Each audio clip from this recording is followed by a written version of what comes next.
오랜 세월에 걸쳐 인류는 길을 만들어 왔습니다. 그 길을 따라 인류의 문명이 이동했습니다. 실크로드. 한 번 빠지면 헤어나오기 힘든 죽음의 타클라마칸 사막조차 뚫고서 사람들은 동서양을 잇는 길을 만들었습니다. 육상에서 실크로드가 있었다면 인류의 바닷길은 어땠을까요? 어떻게 인류는 험난한 파도와 한 치 앞도 내다보기 힘든 어둠 속에서 바닷길을 열고 역사를 발전시켜 올 수 있었을까요? 이제 우리는 바다의 실크로드를 만들어낸 세상에서 가장 아름답고 위대한 건축물의 이야기를 찾아 여행길을 떠나고자 합니다. 라이트하우스 로드. 그 신나고 재미있는 여행길을 함께 해줄 여러분의 친구 라이를 따라 인류와 바다가 엮어내는 대서사시의 주인공 라이트하우스 로드의 세계 속으로 함께 들어가 볼까요?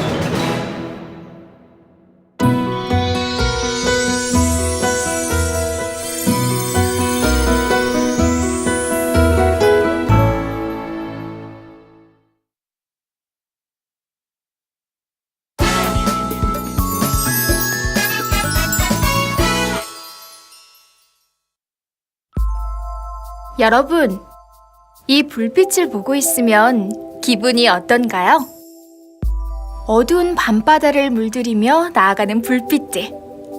누군가는 아름다움을 느끼고 또 누군가는 한 줄기 희망의 메시지를 읽어가겠죠? 그래서 사람들은 우리 등대를 빛의 집이라고 말한답니다. 빛의 집. 빛을 품은 집. 빛이 살고 있는 집. 이렇게 근사한 표현이 어울리는 건축물이 세상 또 어디에 있을까요?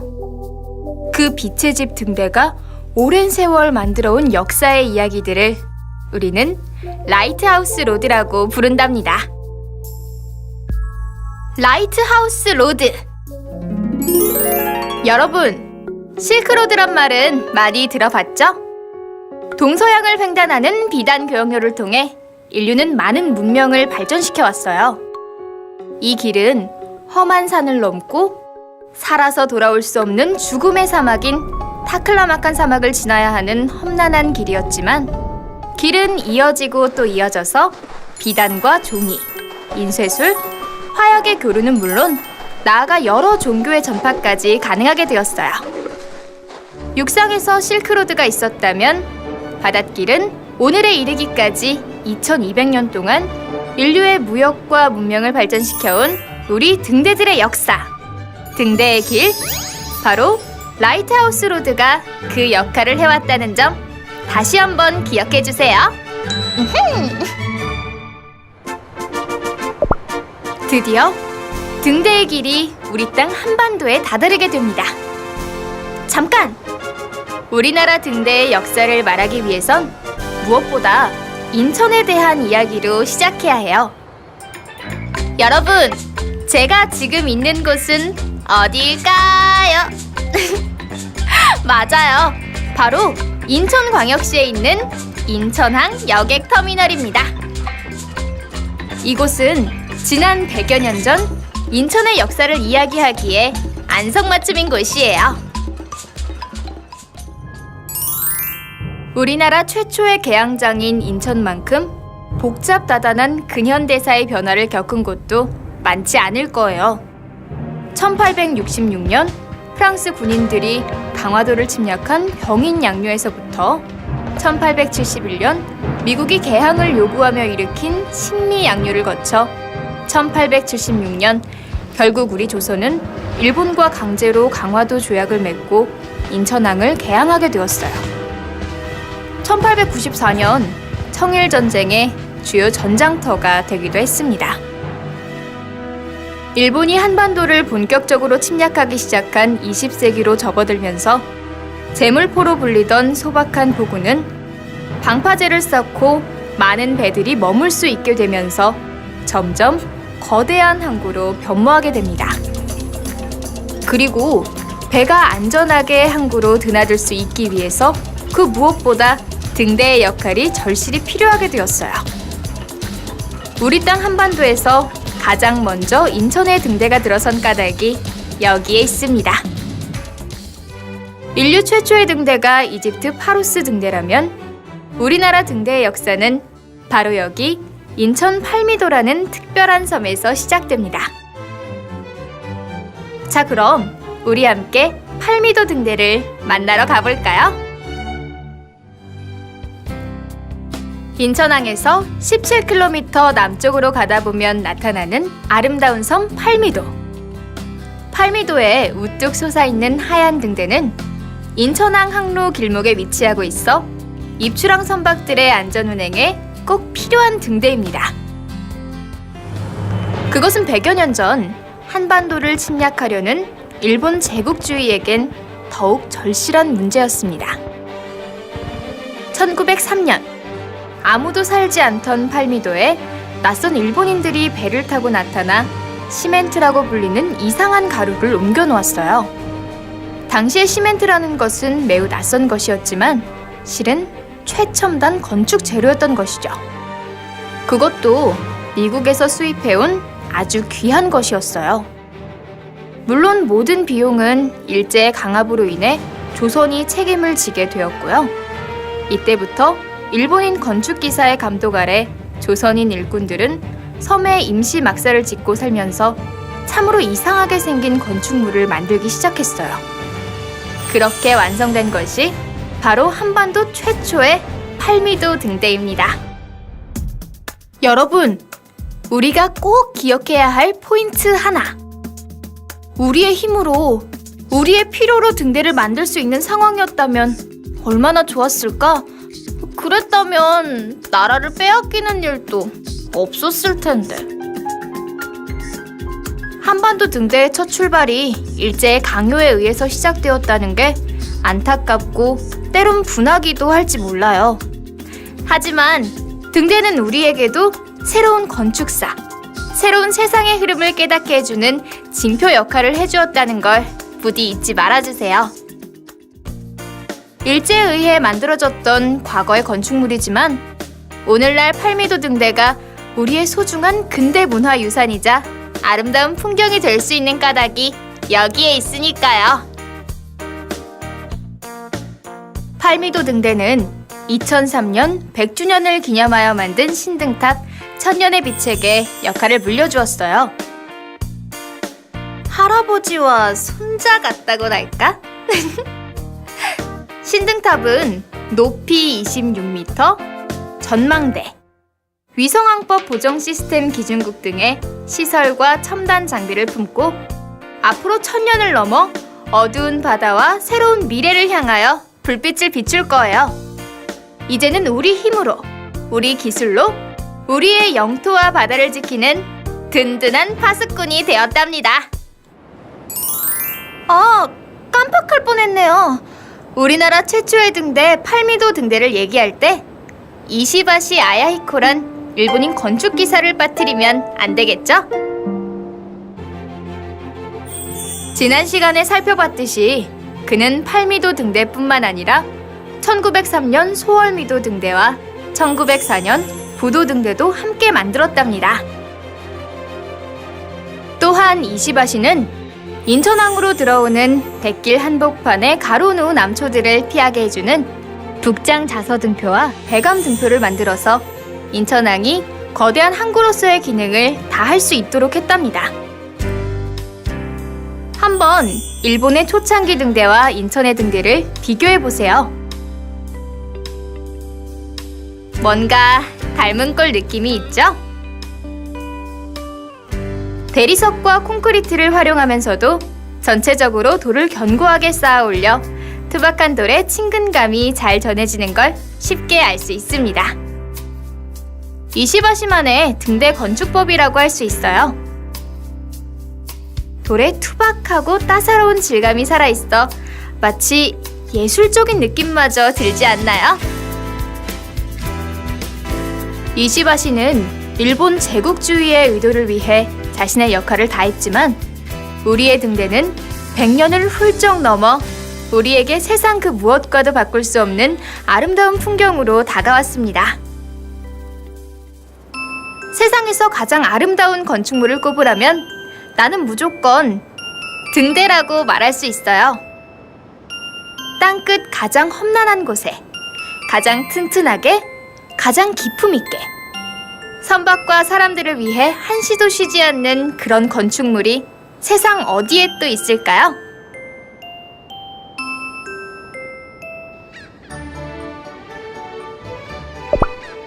자, 나와 함께 하나씩 따라해 볼까요? 빛의 집, 빛을 품은 집, 빛이 살고 있는 아름다운 집, 등대. 그리고 등대의 길, 라이트하우스 로드. 여러분과 나는 오늘 등대가 만들어 온 길, 라이트하우스 로드가 2000년의 세월을 따라 바닷길을 따라 이어져서 마침내 한반도와 만나는 역사를 함께 경험할 수 있었어요. 비록 100여 년 전 시작된 짧은 등대의 역사지만 오늘날 이 아름다운 건축물의 이야기가 대한민국 바다 삼면을 가득 채우고 있다는 점 부디 잊지 말아주세요. 자, 다음에는 우리의 바다에 펼쳐진 다른 등대들의 이야기로 찾아올게요. 그럼 친구들, 안녕!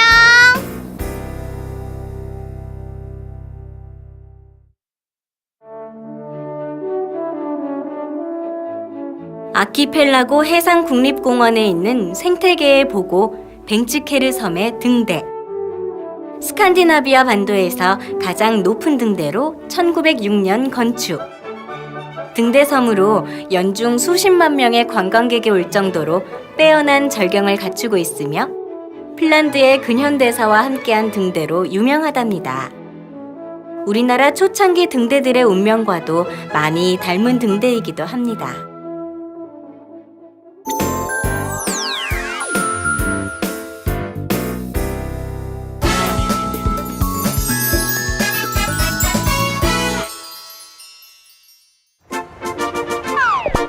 안녕 친구들.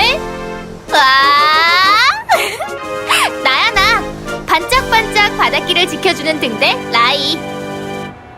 지난 시간엔 1903년 6월 불을 밝힌 우리나라 최초 근대식 등대 팔미도 등대를 소개하면서 우리나라 등대의 역사에 대해 알아봤는데 오늘은 우리나라에 있는 아름다운 등대들을 소개해줄게.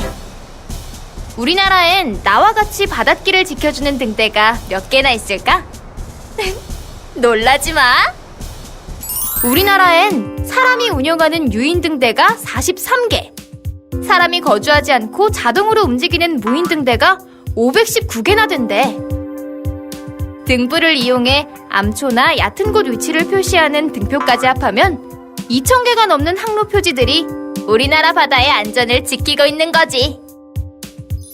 또 한 가지, 등대는 바다와 어우러져 한 폭의 아름다운 그림 같은 풍광을 만든다는 사실이야.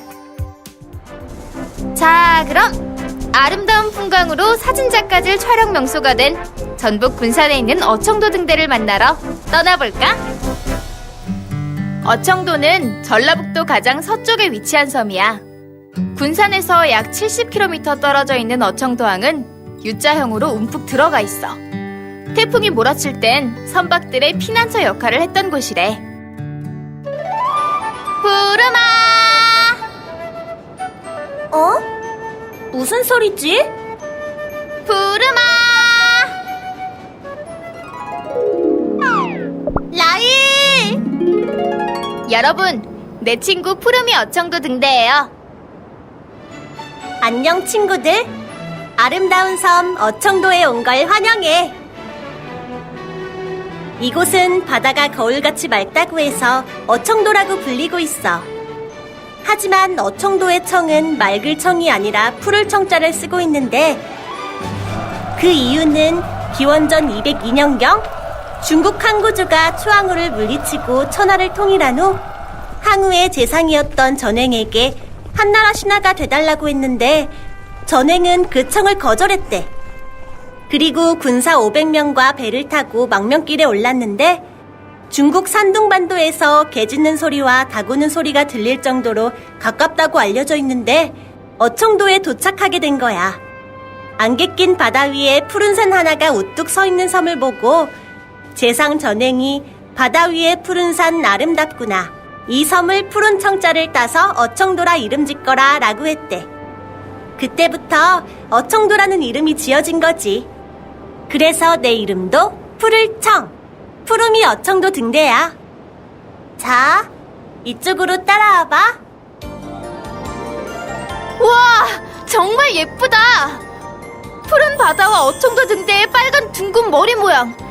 주위를 둘러싸고 있는 돌담과 등탑까지 가는 길이 너무 아름답다. 흰 등탑은 원형 콘크리트로 만들어졌고 조형미를 살리려고 등탑 상부는 전통 한옥 석가래 형상으로 만들었어. 상부에 빨간색 등롱. 푸른 바다 풍경과 너무 잘 어울리지? 해질 때쯤이면 등대 주변 해성과 어우러져 풍광이 정말 그림 같아. 하지만 어청도 등대에도 아픔의 역사가 있어.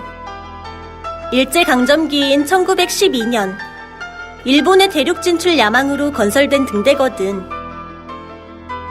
어청도 등대는 군산항과 우리나라 서해안 남북 항로를 통하는 모든 선박들이 이용하는 중요한 등대였으니까.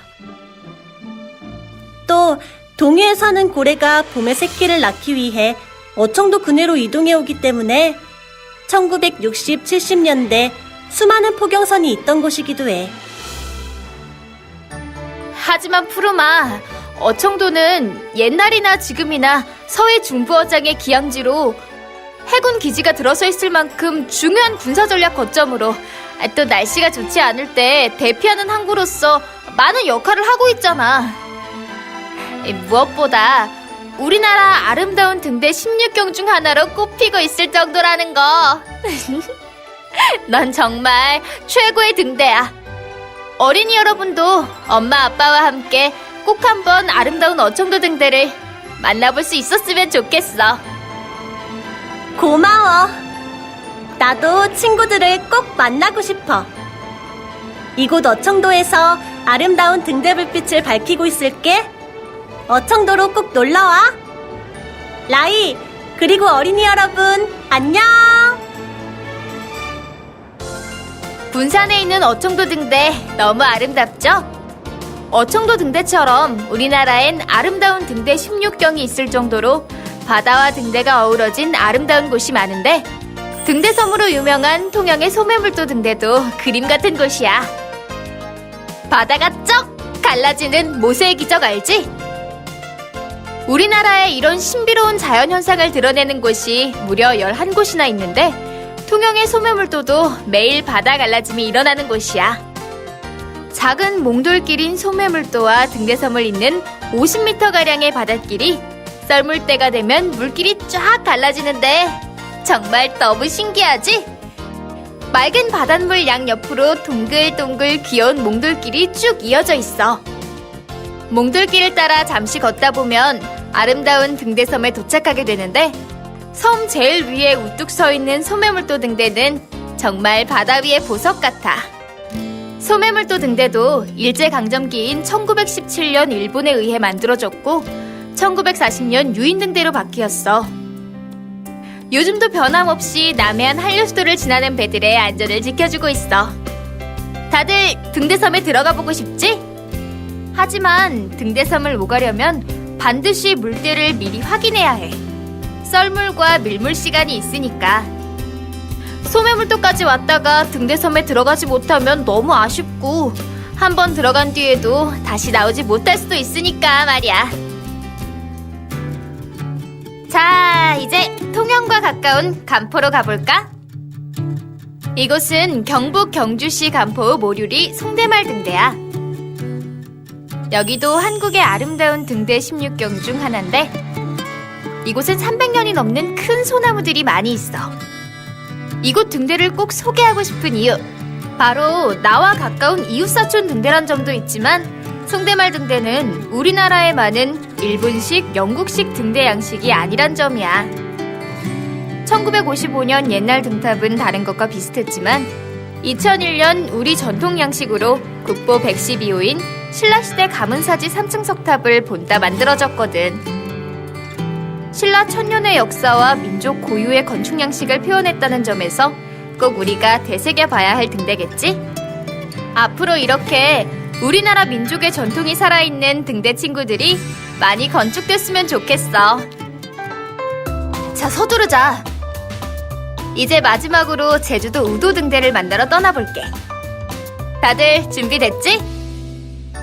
섬 속의 섬 우도 등대는 제주의 첫 등대래. 우도는 소가 누워있는 모습과 같다 해서 이름이 붙여졌는데 정말 음매하고 소가 울 것 같지?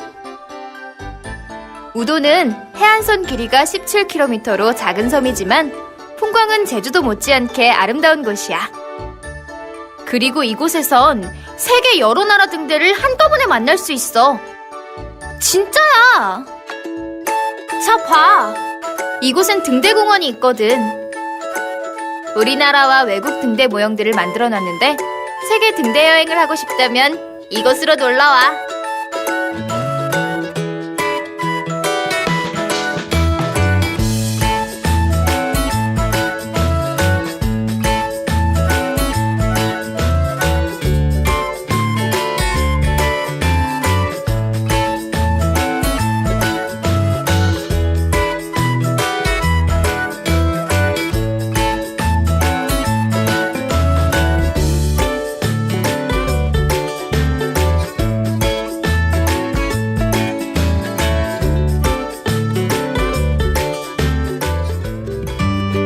등대공원 가까운 곳엔 내 친구 큰바위 얼굴 울기등대와 같은 해인 1906년에 태어난 우도등대가 있어. 우도등대도 러일 전쟁을 대비해 일본 해군성에서 급작스럽게 만들었대. 우도등대는 처음엔 정식 등대가 아니라 등간이었는데 1905년 6m 높이의 나무 꼭대기에 석유등을 달아 도르래로 올리고 내린 단순한 구조였어. 석유등 수명이 50일이라 군인들이 등이 꺼지면 기름을 채우고 다시 등탑으로 올려보낸 원시적인 등대였는데 바다 길잡이로 불을 밝힌 건 점등기를 설치한 1906년 3월로 기록돼 있어. 하지만 목재 건물은 바닷바람에 오래 견뎌낼 수 없어 1919년 벽돌로 단장했고 1958년 등명기를 달면서 등대다운 모습을 갖추게 된 거지. 그리고 2003년까지 84년 동안 제주도 우도 바닷길을 지키는 등대 역할을 해왔어. 2003년 신등탑이 건설되면서 우도 해협과 성산 일출봉을 낀 바다는 해상교통의 길목으로 현재 동중국해에서 부산으로 오가는 컨테이너선과 어선들의 안전을 지키고 있어. 우도 등대는 외롭고 거센 자연환경 속에서 바닷길 안전을 기원하는 우도 사람들의 마음이 담겨있는 곳이야. 어린이 여러분, 오랜 세월 바다의 나침반이자 파수꾼인 등대 이야기 재밌죠? 다음 이 시간에는 세상에서 가장 특별한 등대 이야기를 들려줄 거예요. 바다와 같은 사막 한가운데에 섬처럼 떠있는 뾰족한 첨탑 미나렛을 만나러 갈 거야. 궁금하지? 바다가 아닌 사막 한가운데에 서 있는 우즈베키스탄의 등대 여행 기대해줘. 안녕!